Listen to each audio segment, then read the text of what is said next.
क्या है आध्यात्म? दर्शन, चिंतन धारा, विद्या या संस्कृति की परंपरागत विरासत। आध्यात्म दर्शन यानी जीवन का शाश्वत सत्य। मानव जीवन से जुड़े शाश्वत सत्यों को जानिए और समझिए उपासक डॉक्टर सोहन राज तातेड़ से हमारे खास कार्यक्रम आत्मविज्ञान में। आत्मविज्ञान यानी सही दृष्टि, सही सोच।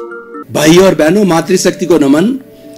हम आपको स्टूडियो के अंदर आपका हार्दिक स्वागत करते हैं, अभिनंदन करते हैं, सत्कार करते हैं। आत्मविज्ञान कार्यक्रम, साइंस ऑफ द सोल कार्यक्रम के अंतर्गत हम आपको राइट विजन, राइट थिंकिंग, आपको जो है सही दृष्टि, सही सोच के अंतर्गत कुछ इस तरीके का ज्ञान प्रदान करते हैं जो कि आपका जीवन का कल्याण करने वाला है, आपको एक अच्छा इंसान बनाने वाला है। क्योंकि हमारे आत्मविज्ञान कार्यक्रम के केंद्र के अंदर आत्मा है और आत्मा को साक्षी रख करके कोई भी बात कही जाती है तो उसके अनुरूप ही हमको रिजल्ट मिलते हैं। और ये सारा कार्य हम नए नए एपिसोड्स के माध्यम से करते हैं। तो आज का हमारा बहुत ही सुंदर एपिसोड आपके सामने प्रस्तुत कर रहे हैं। आज का हमारा एपिसोड है मूर्ति का भगवान और जिंदे इंसान का भगवान। बहुत ही सुंदर एपिसोड है भाई और बहनों। हम दो तरह के भगवान की बात करते हैं। देखिए, एक शिल्पकार होता है जो मकराने के पत्थर से जो है मूर्ति गढ़ करके और उसको भगवान बनाता है, जिन बिंब बनाता है, राम का है, कृष्ण का है, महावीर का है या और कोई भी देवता का जो है वह बिंब बनाता है। और वो बिंब बनाने के बाद के अंदर बकायदा बड़ा कार्यक्रम रखा जाता है। इसका जो है एक जो है वो समय निकाला जाता है, मुहूर्त निकाला जाता है और मुहूर्त निकालने के बाद में उसकी प्राण प्रतिष्ठा की जाती है। और प्राण प्रतिष्ठा करने के बाद में जो उस भगवान को मंदिर में स्थापित किया जाता है, उसके अंदर प्राणों की प्रतिष्ठा होने के बाद में उसको जिन बिंब मान करके, भगवान मान करके हम उसके जो है सामने जो उसके दर्शन करते हैं, उसने प्रार्थना करते हैं और जो कुछ भी है वो हम करते हैं। तो वो तो हो गया हमारा मूर्ति का भगवान। अब हम दूसरे भगवान की बात करते हैं कि एक व्यक्ति है, अगर उसके अंदर भी वही भगवान विराजमान है जो जिसकी मूर्ति बनाई गई है, वो पहले मनुष्य रूप में थे, चाहे राम हो, चाहे कृष्ण हो, चाहे महावीर हो, 24 जो हमारे तीर्थंकर हो, वो भी मनुष्य रूप में थे। और मनुष्य रूप के अंदर वो अपने कर्मों को काट करके और सिद्ध बुद्ध मुक्त बन करके और वो परमात्मा बने, वो केवल ज्ञानी बने। केवल ज्ञानी के रूप में जो है उन्होंने प्रवचन किए और वो भगवान बने। तो वो भी भगवान है। लेकिन अब देखिए, दोनों में डिफरेंस हम करना चाहते हैं कि जो मनुष्य है या कोई भी प्राणी है, उसके अंदर वही आत्मा है जो कि 84 लाख जीवा योनि के प्राणियों में भगवान राम में है, कृष्ण में है, महावीर में है, 24 तीर्थंकरों के अंदर है। और वही एक सी आत्मा, उसमें कोई फर्क नहीं है। और जो हमको ये फर्क दिखाई देता है, मेरा शरीर अलग है, दूसरे का शरीर अलग है, पेड़ का है, पौधे का है, पशु का है, पक्षी का है, ये जो डिफरेंस दिखाई देता है वो सब अपने अपने कर्मों के अनुरूप दिखाई देता है। लेकिन शुद्ध आत्म तत्व के अंदर बिल्कुल 84 लाख जीवा योनि के प्राणियों के अंदर कोई भी भेद नहीं है। तो हम और हर आत्मा भगवान बनने की योग्यता रखता है। तो जिंदा मनुष्य का भगवान वह है जिसके अंदर की वो शुद्ध आत्मा विराजमान है।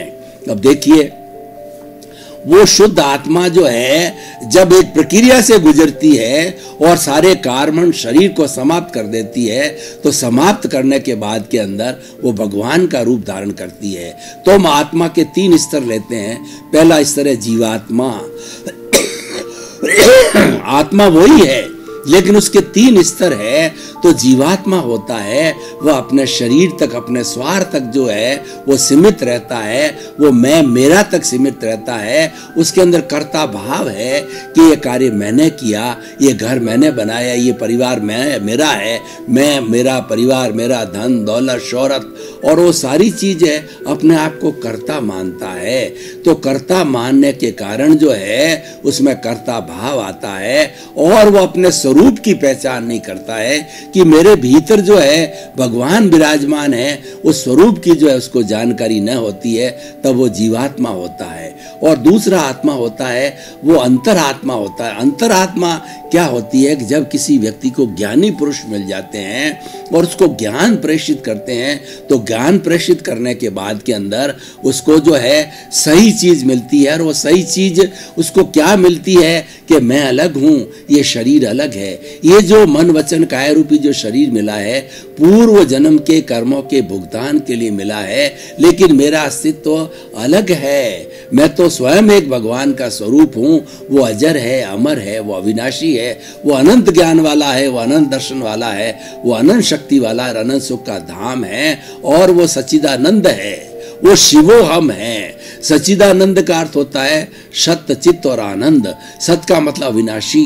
पूरी सृष्टि के अंदर, पूरे ब्रह्मांड के अंदर केवल एक ही तत्व है जो अविनाशी है, वो आत्म तत्व है। और वो आत्म तत्व उस व्यक्ति के भीतर है, उस भीतर के, और वही वास्तव के अंदर सच्चा प्रभु है।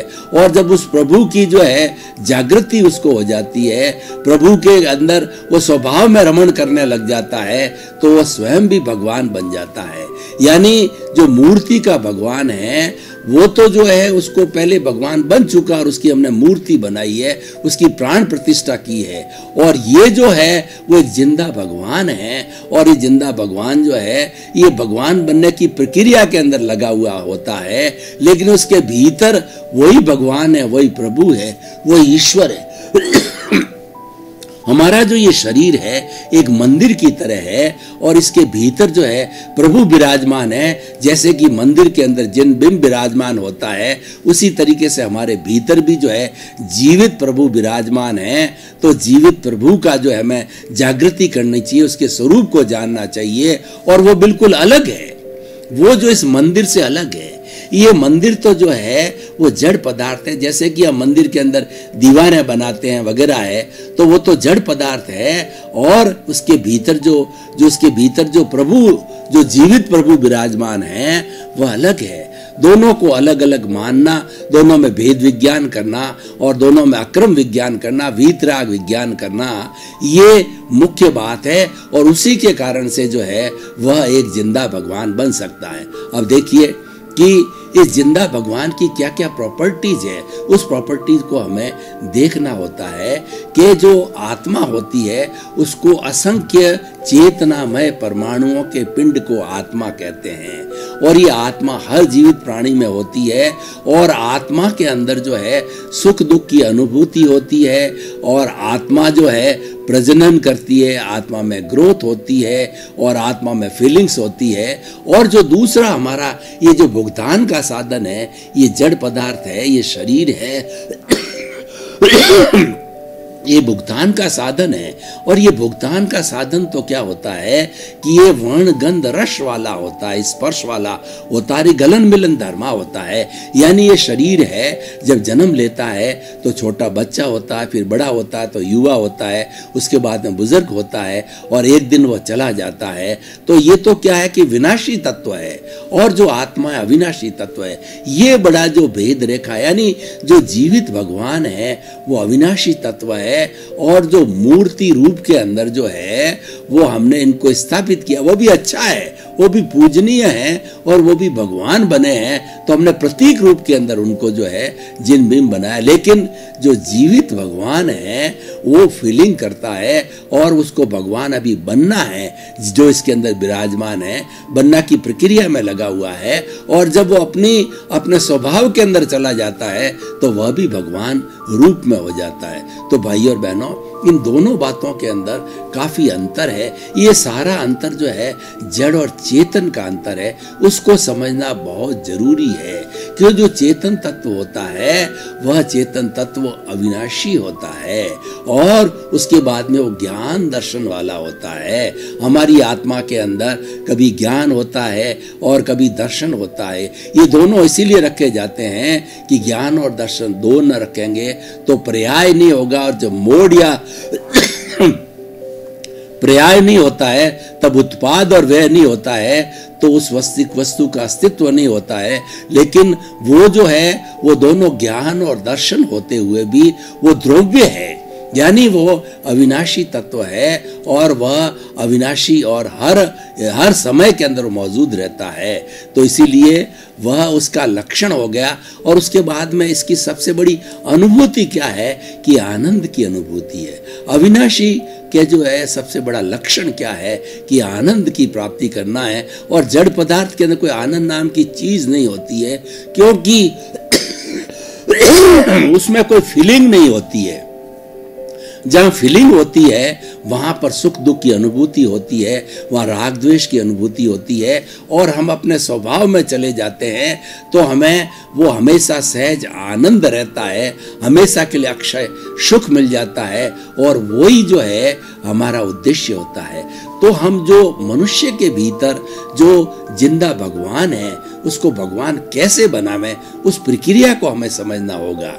अब देखिए कि हम जीवात्मा से अंतरात्मा बन गए, तो हमारे को जो हमारे को ज्ञानी की कृपा से ज्ञान मिला है, वो ज्ञान क्या है कि भेद रेखा करवाता है कि वो हमारा अहंकार है, उस अहंकार को भस्मीभूत कर देते हैं। तो भस्मीभूत कर देने के कारण हमारे नए कर्मों का बंधन रुक जाता है। जो दोनों के बीच में भेद डालने वाला है वो हमारा कर्म शरीर है, ये जड़ तत्व है। ये जो चतुस्पर्शी जो है कर्म परमाणुओं का पिंड है, और वो चतुस्पर्शी जो है कर्म परमाणु इसी पूरे कॉस्मोस से लिए जाते हैं। और वो लिए कैसे जाते हैं? मन वचन काया की जब हम कभी प्रवृत्ति करते हैं तो वो चतुस्पर्शी कर्म परमाणु जो है खींच लिए जाते हैं, और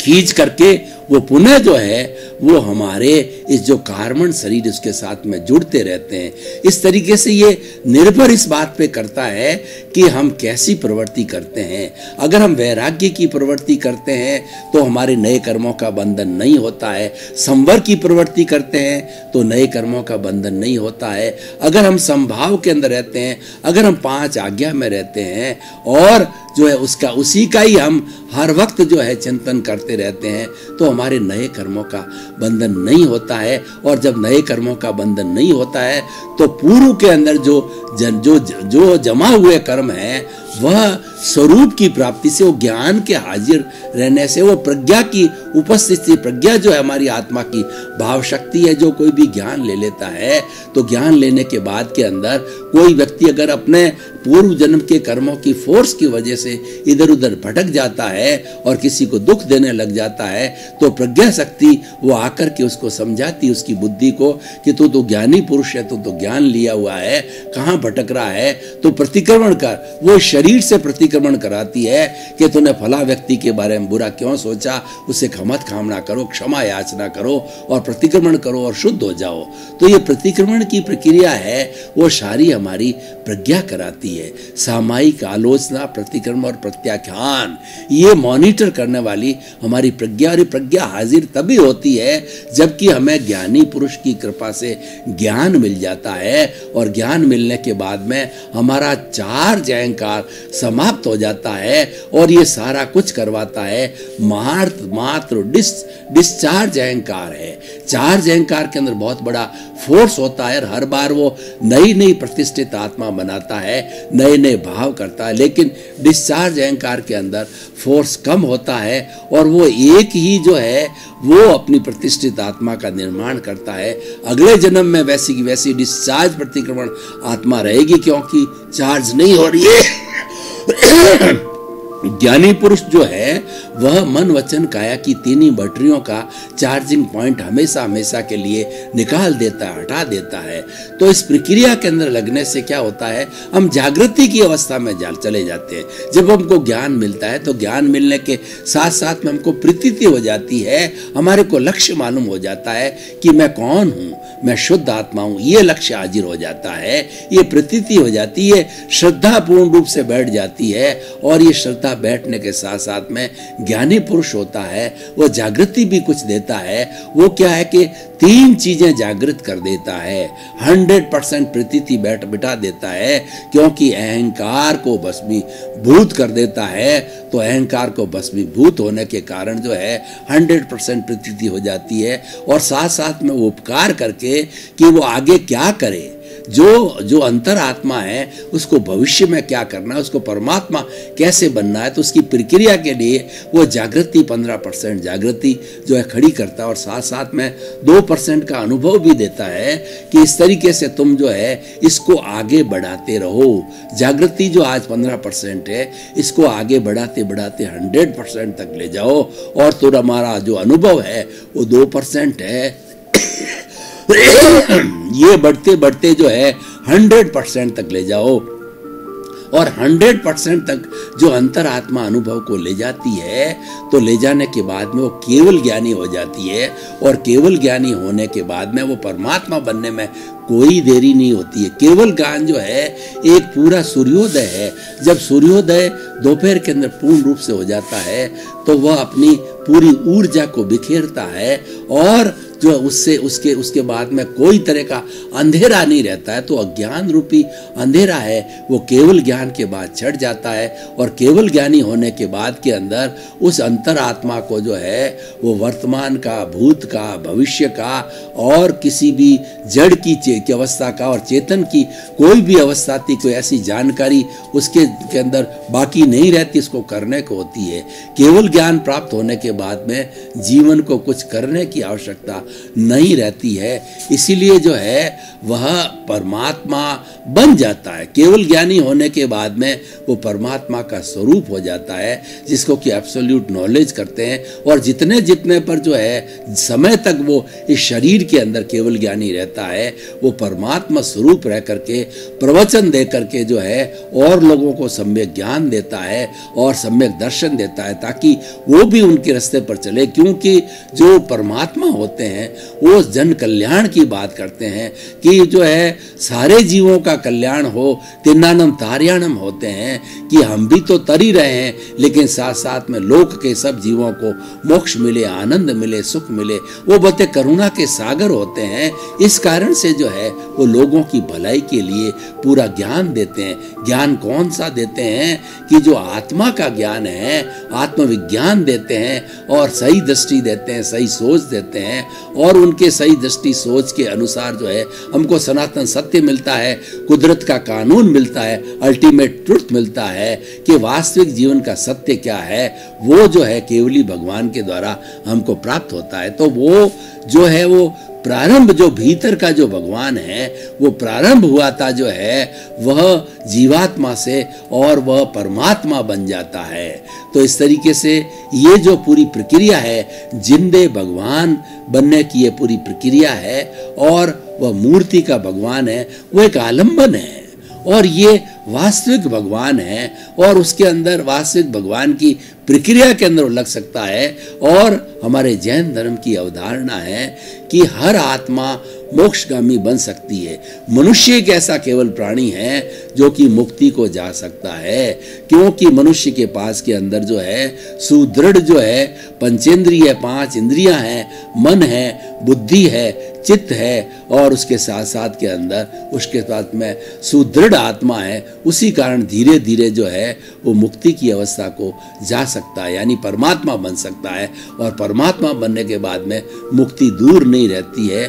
जब व्यक्ति जो है 13वें गुणस्थान में होता है तो केवल ज्ञानी बन जाता है और 12वें गुणस्थान के अंदर वीतराग हो जाता है। वीतराग का अर्थ होता है उसका सारा कषाय है, क्रोध मान माया लोभ है वो भस्मीभूत हो जाता है, वो समाप्त हो जाता है, नए कर्मों का बंधन नहीं होता है। वो 12वां गुणस्थान है और 13वें गुणस्थान के अंदर केवली होने के बाद में वो प्रभु बन जाता है, भगवान बन जाता है और वो मात्र उतने समय तक रहते हैं जितना आयुष्य बाकी हो। भगवान महावीर की हम बात करें तो भगवान महावीर ने जो है वो 30 वर्ष की उम्र के अंदर दीक्षा ली थी। 28 वर्ष की उम्र के अंदर जो है वो उन्होंने ये निर्णय किया था कि वो माता पिता के बड़े भक्त थे। उन्होंने जो माँ की गर्भ के अंदर ये निर्णय कर लिया था कि जब तक माता पिता जिंदे रहेंगे मैं दीक्षा नहीं लूँगा। 28 वर्ष की उम्र में माता पिता देवलोक हो गए। तब उन्होंने अपने बड़े भाई नंदीवर्धन को कहा कि अब मैं दीक्षा लेना चाहता हूँ कि मेरी नियति जो है वो जगत कल्याण करने की है तो मुझे दीक्षा लेनी है। तो नंदीवर्धन भाई ने कहा कि माता पिता का शोक अभी तक विसर्जन नहीं हुआ है, आप कम से कम 2 साल हमारे साथ में रहो ताकि हम भी व्यवस्थित रूप से हो जावें, हम शोकाकुल हो। तो वो आज्ञाकारी थे भगवान महावीर। तो 2 वर्ष तक जो है वो एक वैरागी के रूप के अंदर वह राजकुमार के रूप में रहे और इस तरीके से 30 वर्ष की उम्र के अंदर उन्होंने दीक्षा ली। और जब कोई भी तीर्थंकर होता है वह तीर्थंकर माँ के गर्भ में 5 में से 3 ज्ञान लेकर के आता है, मति ज्ञान, शुद्ध ज्ञान और अवधि ज्ञान। और तीर्थंकर की नियति होती है कि वो दीक्षा लेते हैं और उनको समय समय पर जो देवता गण हैं उनको सूचित करते रहते हैं और पंच कल्याणक मनाते हैं। जब भगवान का जो है गर्भ धारण होता है तब वो च्यवन होता है, तब वो देवता गण है उत्सव मनाते हैं। उसके बाद में जन्म होता है तो जन्मोत्सव दूसरा कल्याणक मनाते हैं। और तीसरा जब वो दीक्षा लेते हैं तब जो है वो दीक्षा कल्याणक होता है हर तीर्थंकर का। और चौथा जो है केवल ज्ञान होता है, तीर्थंकर को प्रभु बनते हैं जब वो केवल ज्ञान का जो है कल्याणक मनाते हैं। और उसके बाद में भगवान का मुक्ति होती है, मोक्ष होता है, निर्वाण होता है, उस वक्त में फिर जो है 5वां कल्याणक मनाया जाता है। इस तरह से हर तीर्थंकर भगवान के 5 कल्याणक मनाए जाते हैं और इसकी सारी तैयारी देवता लोग करते हैं। उनकी ये ड्यूटी होती है पंच कल्याणक मनाने की।